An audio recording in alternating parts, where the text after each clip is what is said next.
Donc à toutes et tous. Bonjour à toutes et tous. Donc normalement, vous voyez bien mon écran partagé. Si c'est pas le cas, vous me le direz. OK, visiblement c'est OK.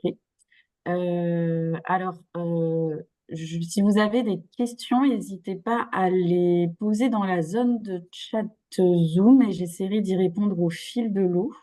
Parce que je crains de ne pouvoir prendre 5 minutes en fin de webconf parce que le sujet est quand même assez dense et je pense que je vais meubler l'heure.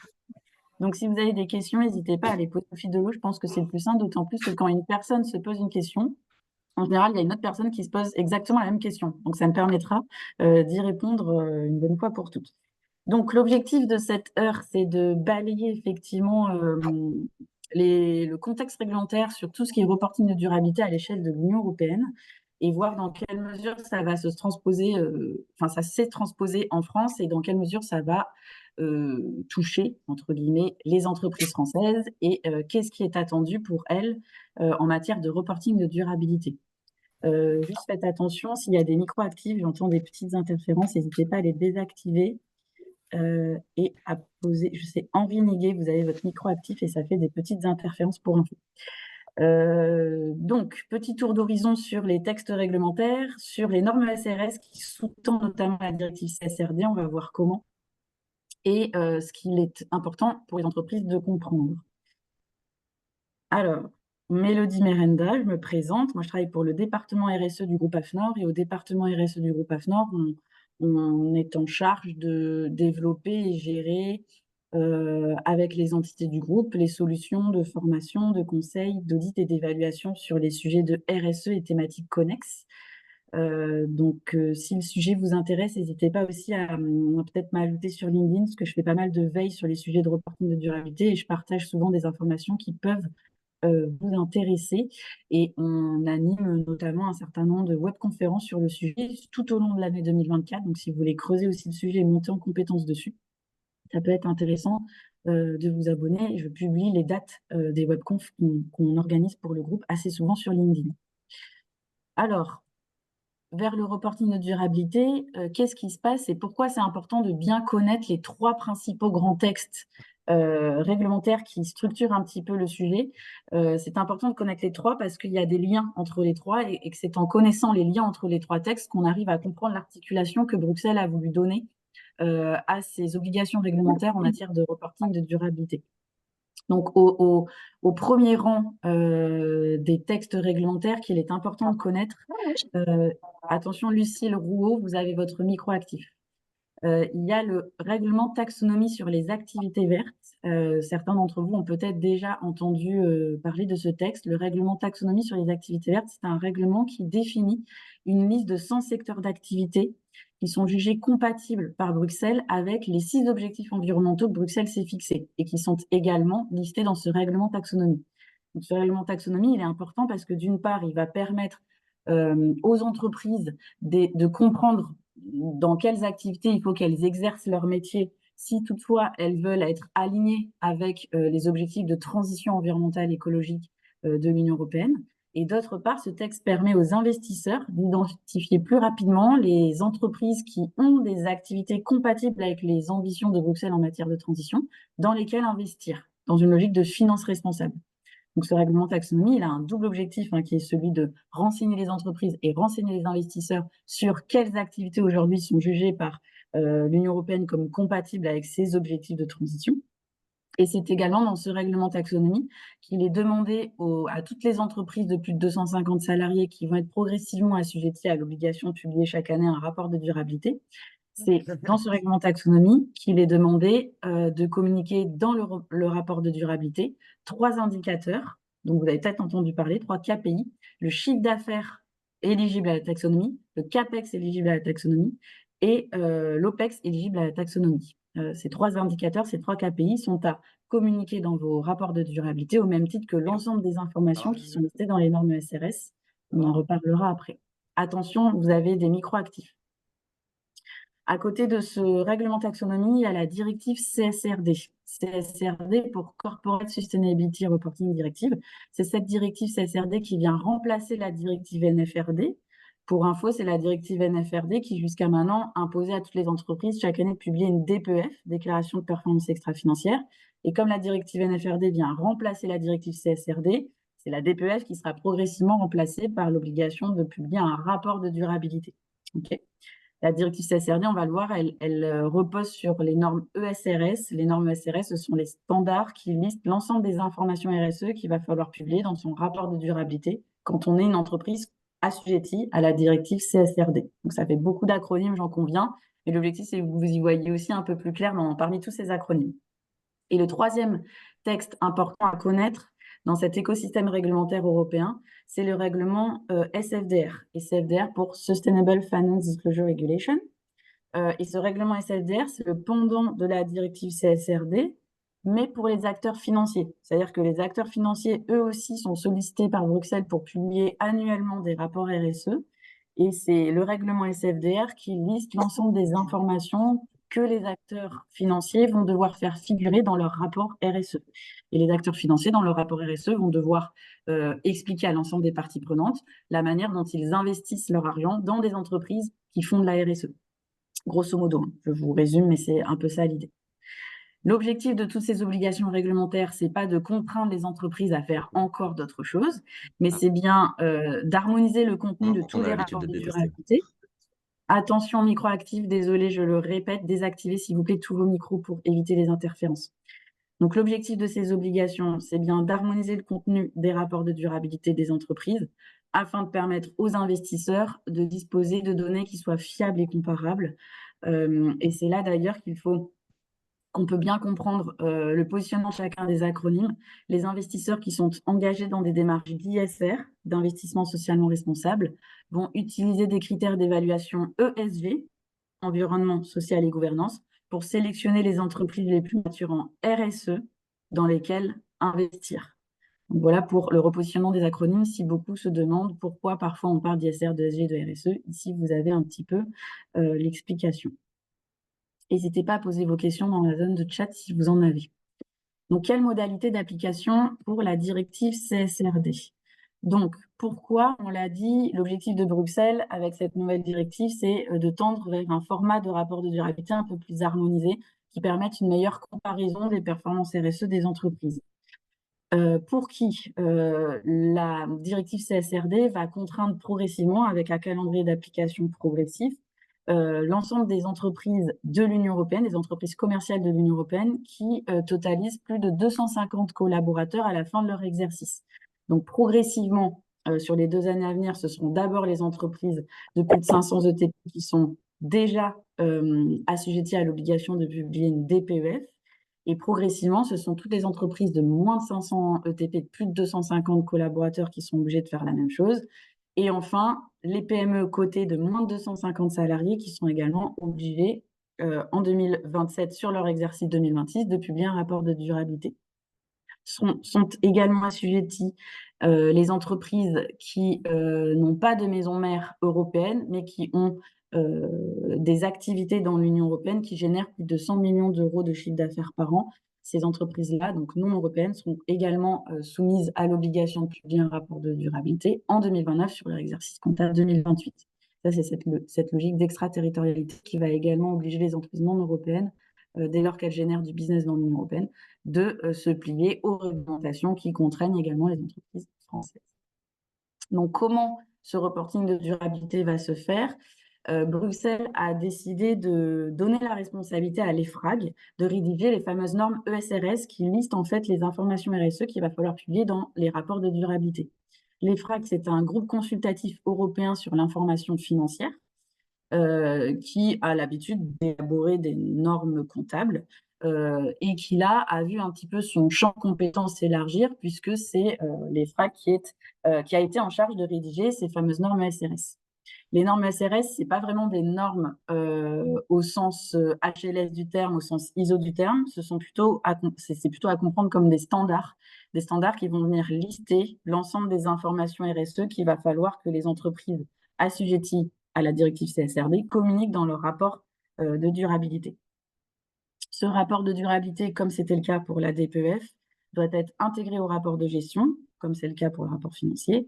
Et dans le rapport de gestion, vous avez donc le rapport de durabilité et le rapport financier qui sont intégrés au rapport de gestion, et le rapport de gestion doit être transmis et communiqué sur le site internet de l'entreprise et accessible publiquement pour toutes les parties prenantes qui en ont un intérêt.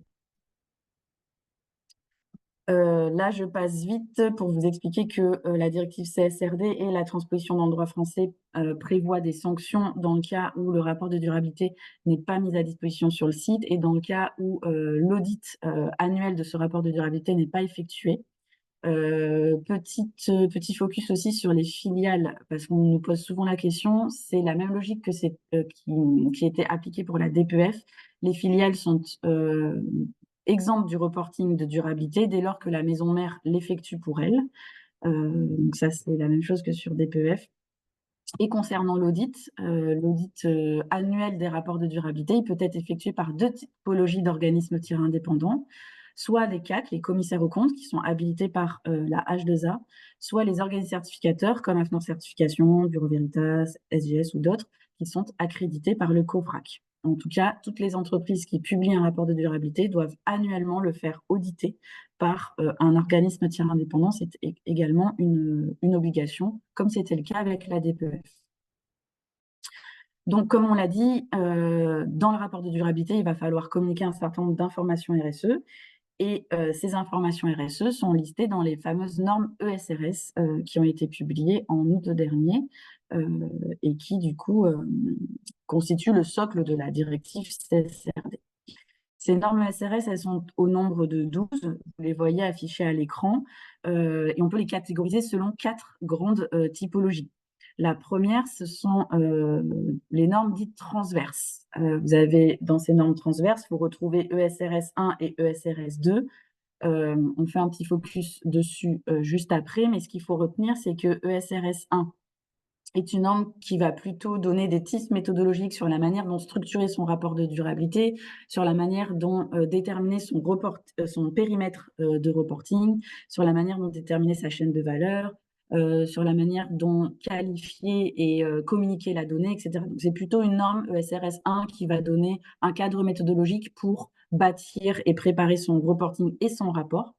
Et ensuite, dans le SRS 2, qui est intitulé Information générale à communiquer, vous allez retrouver l'ensemble des 16 informations RSE qui sont obligatoires à communiquer pour toutes les entreprises qui sont assujetties au reporting de durabilité, quelle que soit l'année de leur première entrée en vigueur de reporting de durabilité et quel que soit leur secteur d'activité, etc.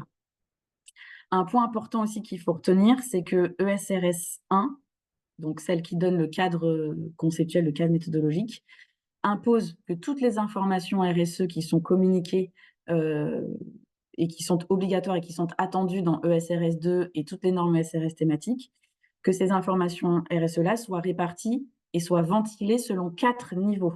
Le niveau gouvernance, le niveau stratégie, le niveau gestion des impacts, risques, opportunités et le niveau métriques et cibles. Ensuite, vous allez retrouver 10 normes de ESRS E1 à ESRS V1 qui sont des normes dites thématiques.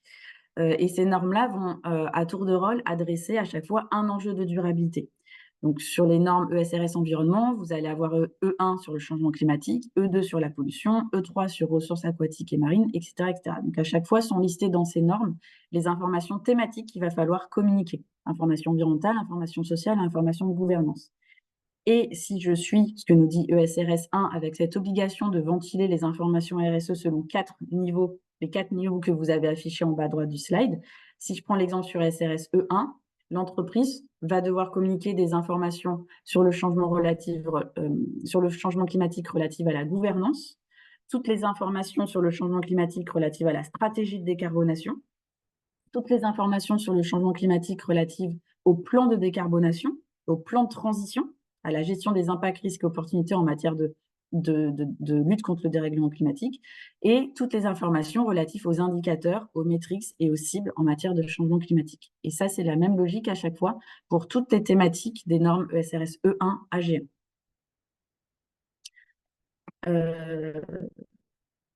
Il faut aussi savoir que les FRAG prévoient la publication, on ne sait pas encore exactement quand pour leur version finalisée, mais la publication de normes ESRS pour les PME. En bas du slide, je vous ai mis le lien parce que vous pouvez le retrouver, elles sont actuellement en consultation. Les drafts des normes ESRS PME qui ont été publiées jusqu'à maintenant. Il y a deux typologies de normes ESRS PME. Les normes ESRS pour les PME cotées, c'est-à-dire les PME qui seront réglementairement contraintes de publier un rapport de durabilité en 2026 sur l'année 2025 et un jeu de normes SRS PME pour les PME volontaires, c'est-à-dire celles qui ne sont pas contraintes par la directive CSRD, qui ne sont pas assujetties à la directive CSRD, mais qui volontairement voudront communiquer des rapports de durabilité et qui, du coup, pourront, si elles le souhaitent, s'inspirer de ces normes SRS PME volontaires si elles veulent utiliser autre chose que les normes SRS génériques que je vous ai présentées juste avant. Voilà, si le sujet vous intéresse. Et les FRAG également en train de travailler à la rédaction de normes SRS sectorielles qui seront publiées, on ne sait pas vraiment quand, peut-être en fin d'année 2024 ou plutôt courant 2025. Et ces normes SRS sectorielles devraient a priori couvrir 8 secteurs que je vous ai listés en bas à gauche du slide et qui viendront du coup lister un certain nombre d'informations RSE complémentaires aux normes SRS génériques. Il faudra que ces secteurs d'activité communiquent en plus des informations demandées par les normes SRS génériques et parfois ce sera des informations à communiquer en plus, parfois ce sera des informations à communiquer différemment. C'est-à-dire que les normes ESRS sectorielles viendront proposer des lectures sectorielles des normes ESRS génériques pour que les secteurs d'activité concernés par les normes ESRS sectorielles puissent comprendre plus finement comment préparer et communiquer la donnée et l'information des normes ESRS génériques qui leur sont demandées, puisque tous les secteurs d'activité ont des spécificités métiers qui requièrent du coup des lectures sectorielles parfois de l'information RSE générique qui est demandée dans les ESRS génériques. Petit focus sur ESRS 1 et ESRS 2 qui sont donc les normes transverses, les deux normes chapeaux que je vous ai présentées sur le slide juste avant. Donc, comme on le disait, ESRS 1 donne plutôt un cadre méthodologique, un cadre conceptuel qui va renseigner sur la manière dont communiquer votre rapport de durabilité, préparer la donnée et structurer votre rapport de durabilité. Donc, ESRS 1 va répondre, par exemple, aux questions qu'est-ce que la double matérialité? Comment réaliser l'analyse de double matérialité? On va rentrer dans le détail juste après. On va voir que l'analyse de double matérialité, c'est la clé d'entrée du reporting de durabilité. C'est ce qui vous permettra d'identifier parmi l'ensemble des informations qui sont listées dans les ESRS thématiques, quelles informations RSE vous allez devoir vous communiquer. ESRS 1 permet également de répondre à la question sur quel périmètre je vais reporter mes informations de durabilité, quelle typologie d'informations RSE, d'informations SG je dois publier, comment structurer mon rapport de durabilité. Voilà, ESRS 1 est une norme très intéressante à lire parce qu'elle permet d'expliquer un petit peu la philosophie du reporting de durabilité et donner des informations sur le format du rapport de durabilité. Ensuite, ESRS 2, on l'a dit, va lister l'ensemble des 16 informations générales à publier qui sont communes à toutes les entreprises en matière de gouvernance, de stratégie, de gestion des impacts, risques et opportunités et d'indicateurs. Ces 16 informations, elles s'appliquent à toutes les entreprises, tous secteurs d'activité confondus. Ce qui est intéressant aussi avec ESRS 2, c'est que cette norme va également lister l'ensemble des obligations, va lister l'ensemble des informations que les entreprises vont devoir communiquer sur les obligations portant sur les organes de direction et notamment leur formation aux enjeux de durabilité. C'est ESRS 2 qui liste les informations que l'entreprise va devoir communiquer sur la manière dont les organes de décision en interne ont été sensibilisés et formés à la RSE et aux enjeux de durabilité. C'est notamment cette norme également qui liste les informations que les entreprises vont devoir communiquer sur est-ce que les organes de décision ont bien été sensibilisés aux enjeux de durabilité et peuvent bien prendre les décisions stratégiques de l'entreprise à l'aune de ces enjeux de durabilité-là, de ces connaissances en matière de RSE. C'est ESRS 2 qui liste ça. Ici, sur ce slide, je passe très vite, mais je vous ai listé l'ensemble des 16 fameuses informations obligatoires pour toutes les entreprises qui sont listées dans SRS 2. Et j'ai ventilé ces 16 informations RSE-là à l'aune des fameux 4 niveaux de typologie d'information qui sont requis selon SRS 1. Donc, toutes les informations relatives à la gouvernance sont listées de Gov 1 à Gov 5. Toutes les informations relatives à la stratégie sont listées de SBM 1 à SBM 3. Idem pour gestion des impacts, risques, opportunités. Idem pour métriques et cibles. Et là, vous retrouvez les 16 informations obligatoires que toutes les entreprises doivent communiquer. Notre conseil, c'est de communiquer ces 16 informations obligatoires-là plutôt en tête de rapport, plutôt dans une partie introductive de votre rapport de durabilité. Et ensuite, dans chacune des parties de votre rapport de durabilité, vous allez pouvoir adresser plutôt les enjeux thématiques RSE ensuite. Chaque norme ESRS thématique, donc je passe maintenant aux normes ESRS thématiques, donc de E1 à G1. Chaque norme ESRS thématique, y compris pour ESRS 2, sont toutes structurées de la même manière. Comme pour les normes ISO, vous allez retrouver à chaque fois le même sommaire HLS. C'est un petit peu la même logique avec les normes ESRS. Vous allez retrouver à chaque fois la même structuration. Vous allez toujours avoir une première partie nommée objectif, qui vise à définir un petit peu l'enjeu de durabilité qu'on va adresser, quel est l'objectif de la norme SRS E1 sur le changement climatique, par exemple. Ensuite, vous avez une deuxième partie intitulée Interaction avec d'autres ESRS. Là, dans cette deuxième partie, vous allez avoir les liens qui sont faits entre les informations demandées par la norme en question et de potentielles informations similaires demandées par d'autres normes ESRS. Par exemple, sur le changement climatique, vous pouvez avoir des informations qui vous sont demandées, qui vont être liées à d'autres informations qui vous sont demandées, par exemple sur la biodiversité ou sur la gestion des pollutions. Donc là, c'est vraiment le lien qui est fait entre les informations demandées par la norme en question et des informations similaires ou comparables demandées par d'autres normes ESRS. Là, l'objectif de cette deuxième partie, c'est de faire identifier à l'entreprise des overlaps comme ça en termes d'informations. Et l'entreprise, au lieu de communiquer du coup la même information pour répondre à plusieurs normes ESRS, elle va communiquer une seule information qui permet de répondre à plusieurs attendus de communication d'informations de plusieurs normes ESRS. Ensuite, dans le bloc 3 de la norme ESRS, dans le chapitre 3, c'est le plus gros chapitre à chaque fois des normes, vous allez retrouver ce qu'on appelle les exigences de publication. Et là, vous retrouvez pour chaque exigence de publication la ventilation selon les 4 niveaux, gouvernance, stratégie, gestion des incidences, risques et opportunités et métriques et cibles. Les exigences de publication, ce sont ni plus ni moins que les grandes typologies d'informations RSE que vous allez devoir publier dans votre rapport de durabilité. Et ensuite, dans une quatrième partie, vous allez retrouver ce qu'on appelle les appendices, les annexes. Et les annexes vont lister ce qu'on appelle les exigences d'application. Et les annexes sont très importantes dans les ESRS parce que les exigences d'application vont venir expliciter, vont venir préciser quelles typologies d'informations sont attendues selon les exigences de publication. Donc, les exigences d'application vont venir vous aider à comprendre quel type de données, quel type d'indicateur, quel type d'information il faut préparer et publier pour répondre aux exigences de publication. Donc, les annexes sont très importantes à lire dans chacune des normes ESRS. On vous a préparé ce slide aussi pour vous faire comprendre la différence de granularité entre chaque niveau d'information tel que listé dans les normes SRS. Chaque norme SRS thématique suit la même logique. Vous avez la norme SRS qui englobe un sujet, par exemple la norme SRS E2 sur la pollution englobe le très large sujet de la gestion des pollutions. Et ensuite, dans la norme SRS E2, vous allez retrouver plusieurs exigences de publication. Derrière, sous chacune des exigences de publication, vous allez retrouver ce qu'on appelle des points de données, les fameux data points, pour ceux qui ont déjà eu vent des normes SRS dans leur version anglo-saxonne. Et sous chaque data point, vous allez retrouver différentes exigences de publication, exigences d'application, pardon, qui sont retrouvées dans les annexes des normes SRS.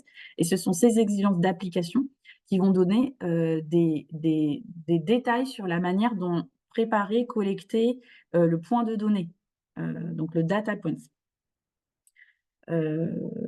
Voilà pour les différents niveaux, on va dire, de typologie d'information à fournir. Donc, exigences de publication, ce sont des exigences de publication souvent très macro. Là, vous voyez à l'écran, on a mis l'exemple de E25 sur substances préoccupantes et substances extrêmement préoccupantes. Vous voyez bien à la lecture de l'intitulé, à la lecture de l'exigence de publication, que ce n'est pas en soi une information, un indicateur, mais que c'est une typologie, une thématique couvrant plusieurs informations. Et ensuite, ce sont les points de données qui vont vraiment lister la typologie d'informations qu'il va falloir communiquer pour répondre à l'exigence de publication. Il peut y avoir plusieurs points de données pour répondre à une exigence de publication. Et ensuite, ce sont les exigences d'application qui vont vous permettre de bien comprendre comment préparer le point de données ou les points de données qui vont permettre de satisfaire l'exigence de publication. Petit focus maintenant sur l'analyse de double matérialité.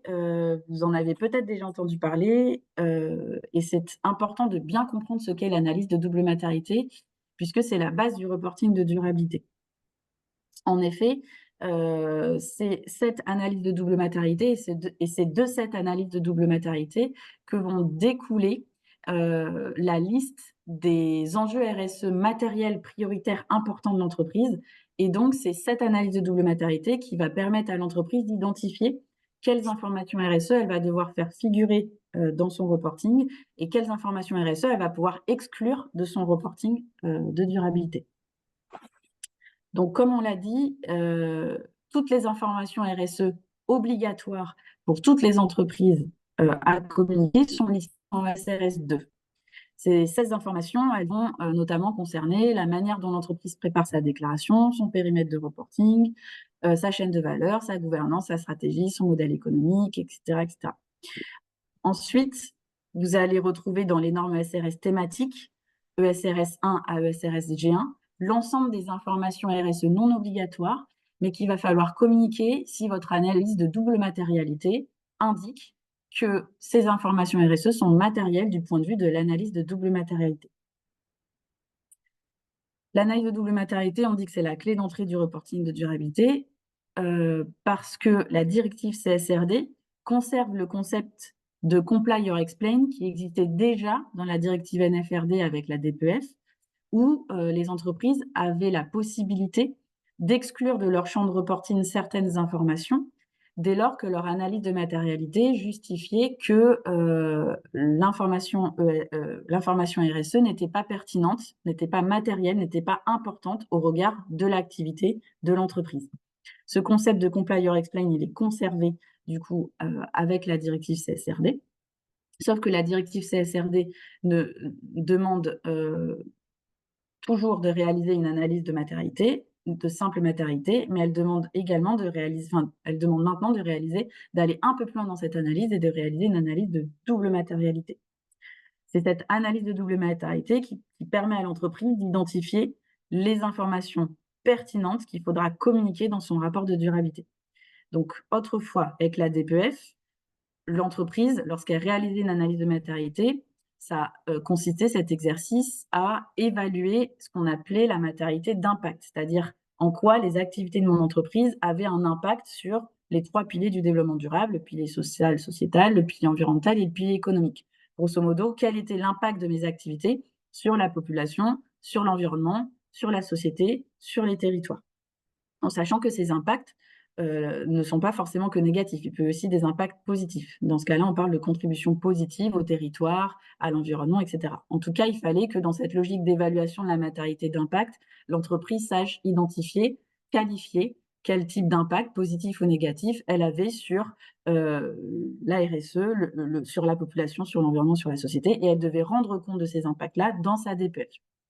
Demain, avec le reporting de durabilité, le rapport de durabilité, c'est la même chose. On doit continuer à évaluer cette matérialité d'impact, mais on doit en plus, ce qu'on appelle évaluer la matérialité financière. Qu'est-ce que c'est la matérialité financière? Tout le monde se pose la question. C'est la manière dont l'entreprise va être en mesure de pouvoir quantifier dans quelle mesure des impacts de durabilité, qui sont souvent exogènes à ses activités, à son développement, peuvent impacter la performance financière, la rentabilité financière de ses activités. Je vous donne un exemple très concret. Demain, dans une logique d'évaluation de la matérialité financière, une entreprise va devoir évaluer dans quelle mesure, par exemple, le conflit entre la Russie et l'Ukraine peut avoir des impacts sur sa performance financière.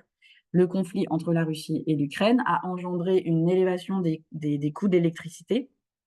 Et ça a pu avoir, et ça peut avoir, et ça a un impact direct sur la performance financière des activités de plusieurs secteurs d'activité. Comment, par exemple, le Covid ou des guerres ou des crises sanitaires peuvent impacter les performances financières de mes activités. comment la déforestation peut impacter les performances financières de mes activités si, par exemple, je suis une entreprise qui produit du caoutchouc. S'il y a de la déforestation, il y a moins d'arbres et on peut moins produire de caoutchouc et donc on a des performances financières d'activité de production de caoutchouc qui peuvent être impactées. Comment, par exemple, le fait que certaines régions soient de plus en plus soumises à du stress hydrique peut impacter la performance financière de mes activités si j'ai des activités qui sont très consommatrices d'eau et qui sont situées dans ces zones de stress hydrique. Donc, vous voyez, c'est comment du coup les conjonctures sociales, sociétales, les transitions environnementales, etc., comment tout ça peut impacter la performance financière de mes activités. Et donc, cette double évaluation, évaluation de la matérialité d'impact et évaluation de la matérialité financière, c'est ces deux dimensions-là qu'il va falloir évaluer et qui va nous permettre de prioriser, enfin, qui va nous permettre d'identifier nos enjeux RSE matériels, nos enjeux RSE prioritaires, nos enjeux RSE importants à l'échelle de notre activité propre. Et c'est ensuite cette analyse de double matérialité qui va me permettre du coup d'identifier les informations RSE matérielles importantes qu'il va falloir que je communique dans mon rapport de durabilité. OK. Si vous voulez y voir plus clair sur l'analyse de double matérialité, c'est le chapitre de la norme ESRS 1 qui donne un petit peu des indications sur les points à respecter pour élaborer une analyse de double matérialité. Et ce sera ESRS 2 qui va lister les spécificités sur la publication des informations qu'il va falloir communiquer liées à la procédure d'évaluation. En gros, ESRS 2 vous demande aux entreprises de communiquer la méthodologie qui a été utilisée par l'entreprise pour réaliser son analyse de double matérialité. La donnée de sortie, le livrable d'une analyse de double matérialité, c'est ce qu'on appelle une matrice de double matérialité. Et une matrice de double matérialité, grosso modo, va vous permettre sur un axe abscisse ordonné d'identifier, souvent c'est en haut à droite, l'ensemble des enjeux RSE importants à considérer, c'est-à-dire ceux qui sont importants du point de vue de la matérialité financière et que ceux qui sont importants du point de vue de la matérialité d'impact. S'il faut maintenant sur, vous inquiétez pas, hein, je sais que ce sujet de l'analyse de double matérialité peut paraître un petit peu conceptuel. On aura tout loisir de réanimer des webconf sur le sujet si besoin. En tout cas, au niveau du groupe AFNOR, des dates sur ce sujet sont prévues. Parce que c'est vraiment important de bien réaliser, notamment sur les premières années, vous allez être assujettis à l'obligation de publier un rapport de durabilité. Il faut pas se planter, on va dire, sur l'analyse de double matérialité parce que c'est un petit peu la première étape et si on fait bien cette première étape, ensuite on a un reporting de durabilité clair et on sait ce sur quoi il faut effectuer son reporting et ce qu'il faut communiquer. Petit focus maintenant sur les 10 normes ESRS thématiques, donc les normes ESRS E1, E2, E3, E4, E5, les normes ESRS S1, S2, S3, S4 et la norme ESRS G1. Je passerai vite sur chacune de ces normes parce que tout simplement ce que je vous invite à faire pour le coup, c'est prendre connaissance de chacune de ces normes ESRS thématiques pour vraiment voir de quoi chacune de ces normes est constituée. En tout cas, dans chacune de ces normes ESRS thématiques, vous allez retrouver à chaque fois la liste des informations qu'il faut communiquer sur la partie gouvernance, la liste des informations qu'il faut communiquer sur la partie stratégie. Idem pour les informations qu'il faut communiquer sur la partie plan d'action, gestion des impacts, risques et opportunités, et les informations qu'il faut communiquer sur la partie indicateurs. Rentrer dans le détail de chacune des exigences par norme ESRS thématique, ce serait trop long. Mais grosso modo, il faut que vous compreniez que du coup, chacune de ces normes ESRS thématiques vont lister les informations à ventiler sur chacun de ces 4 niveaux. Si je reprends l'exemple que je prenais tout à l'heure sur E1, changement climatique, la norme ESRS E1 sur le changement climatique va lister l'ensemble des informations qu'il faut que l'entreprise communique sur la manière dont la gouvernance a été formée aux enjeux du dérèglement climatique. Ensuite, la norme ESRS E1 va lister toutes les informations attendues de l'entreprise pour qu'elle puisse communiquer sur sa stratégie de décarbonation. Ensuite, ESRS E1 liste toutes les informations attendues que l'entreprise doit communiquer dans le cadre de son plan de transition climatique. C'est tout ce qui va renseigner du coup le niveau 3, gestion des impacts, risques, opportunités. Et enfin, l'entreprise va devoir, ESRS E1 communique toutes les informations que l'entreprise va devoir communiquer sur les indicateurs, les métriques, les cibles qu'il va falloir qu'elle suive en matière de dérèglement, de lutte contre le dérèglement climatique. Et c'est la même chose sur les autres thématiques: pollution, ressources aquatiques et marines, biodiversité et écosystèmes, économie circulaire, effectifs de l'entreprise, salariés de l'entreprise, travailleurs de la chaîne de valeur, donc travailleurs hors scope interne de l'entreprise, communautés touchées, consommateurs et utilisateurs finaux et conduite des affaires. Donc les préconisations d'AFNOR pour réussir au mieux son reporting de durabilité. Sans surprise, le premier conseil que nous on donne, c'est de se familiariser avec les normes ESRS. Vous avez beau assister à toutes les webconf, tous les webinaires de décryptage de la directive CSRD, des normes ESRS, vous ne pourrez pas faire l'économie de la lecture des normes ESRS. C'est quand même important de les lire. Elles existent en version française. Je vous ai mis le lien sur un des slides, je ne sais plus lequel. En tout cas, vous pouvez les trouver sur Internet. Elles sont sur le site de l'EFRAG et c'est 270 pages. Certes, c'est très long, mais en fonction des enjeux RSE qui sont matériels et qui sont propres à votre secteur d'activité, je vous invite vivement à lire la norme ESRS qui couvre l'enjeu de durabilité matérielle pour vous et à lire également ESRS 1 et ESRS 2 qui sont les normes un petit peu transversales. Ensuite, deuxième étape, il va falloir s'organiser pour réaliser son analyse de double matérialité. C'est cette analyse de double matérialité qui vous donnera l'ensemble des informations, qui vous éclairera, qui vous indiquera quel enjeu RSE sectoriel, matériel est important pour vous, votre entreprise. Et c'est du coup cette analyse de double matérialité qui vous renseignera sur quelles informations communiquer. Et une fois que vous aurez identifié quelles informations RSE communiquer, il faudra collecter cette information RSE. Et donc la troisième étape, c'est l'étape de structuration et d'organisation de la collecte des informations RSE et donc la structuration de ce qu'on appelle le reporting de durabilité. Et c'est à l'issue de ces trois étapes-là que vous pourrez produire votre rapport de durabilité. Il va falloir du coup structurer un important système de reporting de durabilité dans lequel c'est plus tout seul le responsable RSE qui va pouvoir faire le job, mais le responsable RSE va devoir travailler en étroite collaboration avec d'autres fonctions de support de l'entreprise, notamment les DAF pour la partie évaluation de la matérialité financière, direction financière, les RH, le QSE, les achats, la communication, le marketing, les fonctions plus opérationnelles, etc.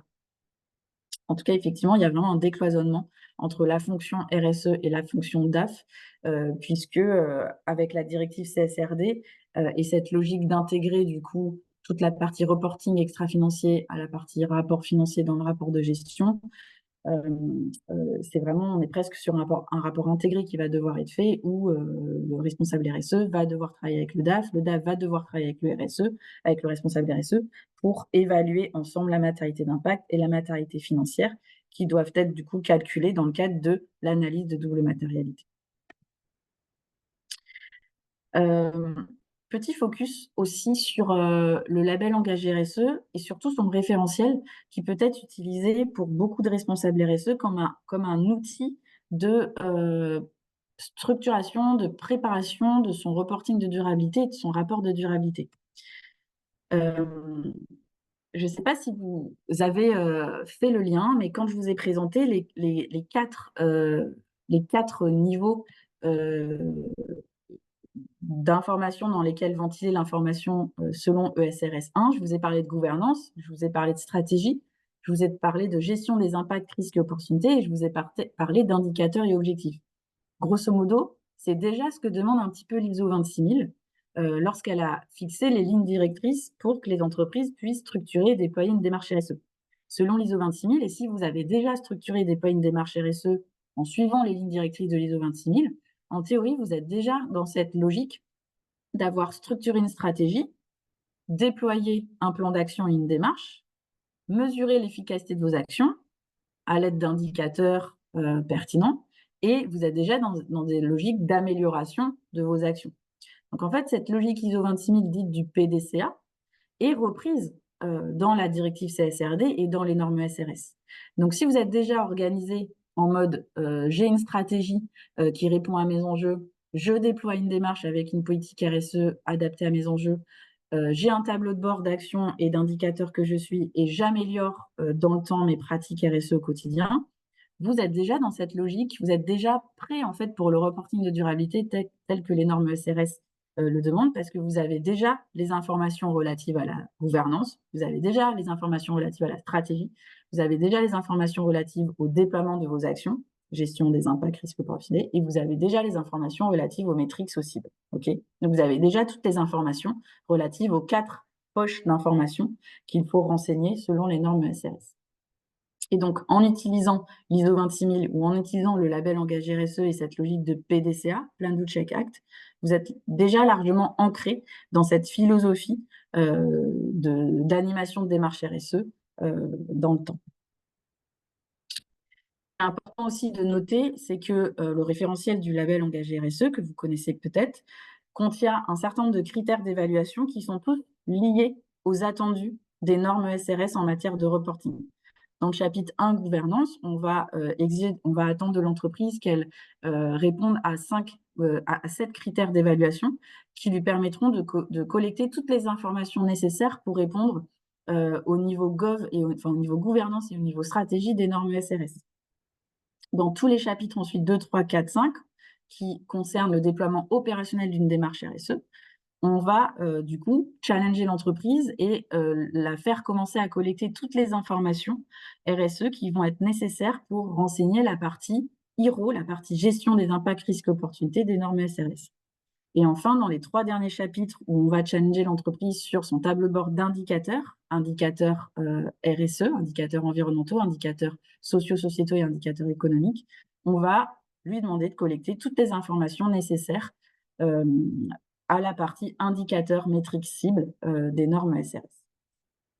Si ce sujet vous intéresse, je vous invite à télécharger le livre blanc qu'on a rédigé sur le sujet et qui fait un petit peu les passerelles à chaque fois entre chacun des critères du référentiel engagé RSE et l'ISO 26000 avec les attendus des normes SRS et des exigences de publication des normes SRS. Et voilà, j'en ai fini pour cette présentation. Du coup, je suis allée assez vite et on a du coup un moment pour les questions, si vous en avez ou si vous souhaitez que je revienne plus précisément sur certains slides. Oui, bonjour, je suis Jean Siemar, consultant chez TCA à Toulouse. Je ne sais pas si vous m'entendez, mais j'avais une question Oui, concernant, je dirais, la période d'apprentissage, en fait. C'est-à-dire que je suppose que les entreprises, dans les premières années en tout cas, auront un droit à l'erreur, entre guillemets, sur la qualité des rapports CSRD qui seront fournis. Oui ou non? non, il y a peu de réglementation qui prévoit des droits à l'erreur. Non, non, en Alors, fait, droit à l'erreur dans le sens où, si vous voulez, dans mon esprit, c'est-à-dire on- c'est un apprentissage continu et dans un mhm. premier temps, peut-être que la qualité des rapports CSRD ne sera pas forcément au rendez-vous partout et tout le temps. Je ne sais pas. Enfin, bon, Ah j'anticipe ben un peu ça. ça, c'est une évidence. Enfin, je veux dire, dès lors que vous avez une nouvelle réglementation qui vient exiger de la part des entreprises de nouvelles choses, il y a toujours une période de calage où les entreprises font des test and learn et publient des rapports qui ne sont pas toujours exemplaires. Oui, ça, c'est une évidence. Mais après, petit à petit, les choses vont se structurer. Voilà, les méthodologies vont se muscler. Les reportings aussi en interne vont se muscler et les rapports de durabilité vont être de plus en plus riches et, euh, et intéressants.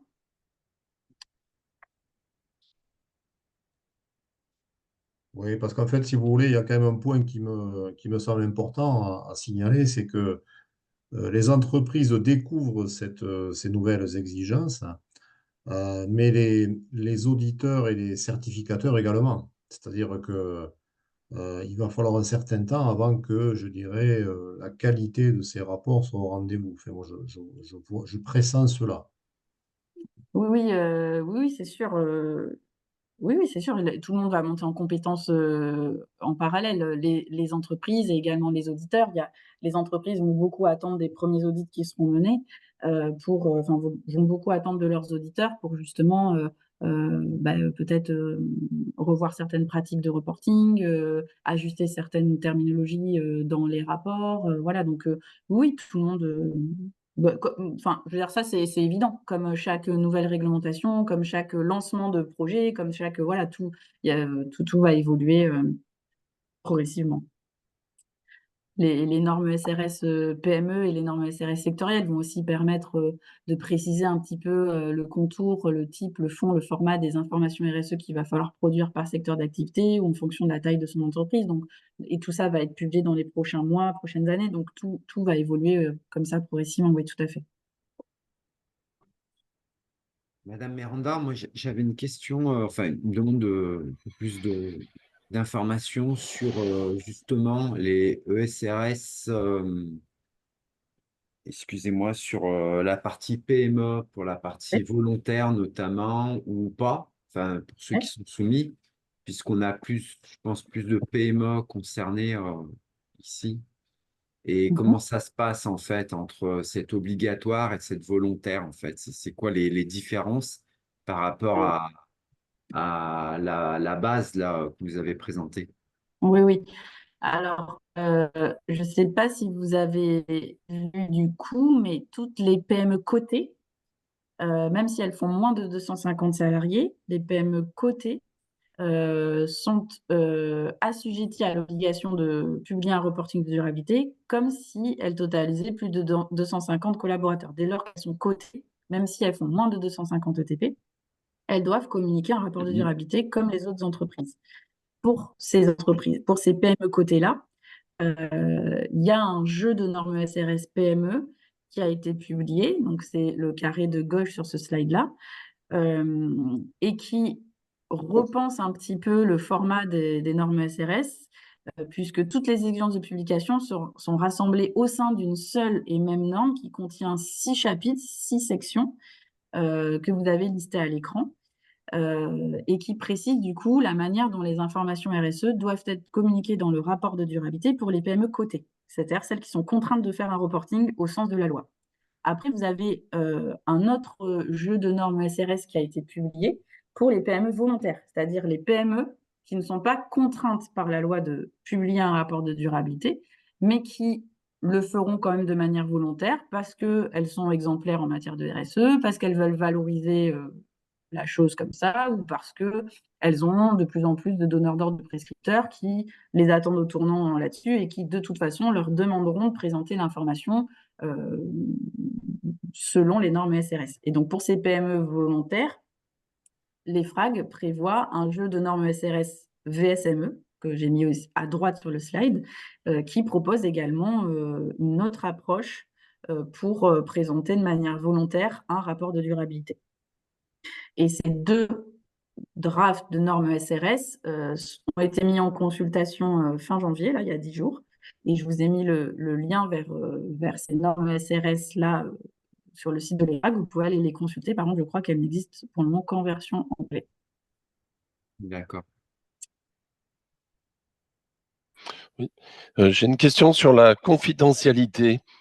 Voilà, il y a beaucoup de choses qui ont trait à la stratégie de l'entreprise qui sont hyper confidentielles. Donc, est-ce que ce rapport sera public ou qu'est-ce qui est garanti par rapport à cette confidentialité pour pas diffuser auprès de ses concurrents sa stratégie? Il n'y a pas de... Alors, je suis pas sûre de bien comprendre votre question. En fait, les entreprises doivent publier leur rapport de gestion. Dans tous les cas, c'est déjà public. La DPEF rendait déjà obligatoire la publication de la stratégie en matière de développement durable, du modèle économique en matière de développement durable. C'était déjà obligatoire pour les entreprises de plus de 500 ETP. Là, la petite différence, c'est que ça le devient aussi pour les entreprises de moins de 500 ETP et de plus de 250 ETP, mais c'est déjà obligatoire. Donc, je ne sais pas si ça répond à votre question, mais c'est déjà le cas.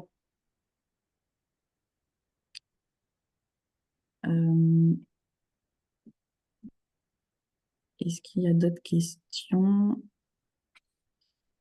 Il y a une question sur Zoom, quid des audits au-delà des rapports publiés? Alors, je ne suis pas sûre de bien comprendre la question. Les audits réglementaires aujourd'hui portent sur les rapports publiés. Donc, en gros, l'auditeur doit aller auditer les informations qu'il voit dans le rapport de durabilité. Il doit aller auditer la finesse du reporting, la robustesse du reporting. Il doit aller s'assurer que les données RSE, que les informations RSE qui sont communiquées dans le rapport de durabilité sont bien fiables, rigoureuses, robustes. Et les audits, du coup, consistent en des tests d'échantillonnage, tests de consolidation. On va bien s'assurer que, in fine, l'information qui est présentée publiquement à la partie prenante est bien fiable. Donc, je ne sais pas si ça répond à la question, mais... Alors, les audits sont annuels. Ça, c'est réglementaire. C'était le cas aussi avec la DPEF. Les audits sont annuels. En fait, si vous voulez, chaque année, une entreprise communique son rapport de gestion, notamment lors des AG, en clôture d'exercice comptable. Et les rapports de gestion qui sont présentés en AG doivent avoir fait l'objet d'un audit, mais c'est déjà le cas sur les cas que, par exemple, audite déjà la partie financière du rapport. Et là, du coup, l'auditeur en durabilité devra auditer la partie durabilité. En tout cas, le rapport de gestion qui est présenté chaque année en AG doit avoir fait l'objet d'un audit. Bonjour, moi j'avais une question concernant les normes ESRS sectorielles en complément des Ouais. normes ESRS génériques. Alors pour moi c'est nouveau, donc désolée si la question est un peu basique, mais j'ai pas bien compris comment on allait appliquer, enfin comment elles venaient en complément. Voilà, est-ce que vous pouvez prendre un exemple, par exemple celle Bah, qui concerne là, l'alimentation et les pour le- boissons, comment ça marche? Pour le moment, l'EFRAG n'a pas trop clarifié l'application de ces normes SRS sectorielles.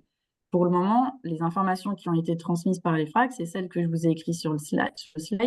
Les normes SRS et donc sectorielles et les informations requises par les normes SRS sectorielles devraient s'appliquer à l'ensemble des entreprises du secteur concerné, en plus des normes SRS transversales et thématiques, c'est-à-dire les normes SRS génériques que je vous ai présentées. Les normes SRS sectorielles, elles ne portent que sur, enfin, elles vont demander des compléments d'information uniquement sur la partie IRO, donc le 3e niveau d'information à communiquer, les impacts, risques et opportunités, qui ne sont pas suffisamment couverts par les normes génériques.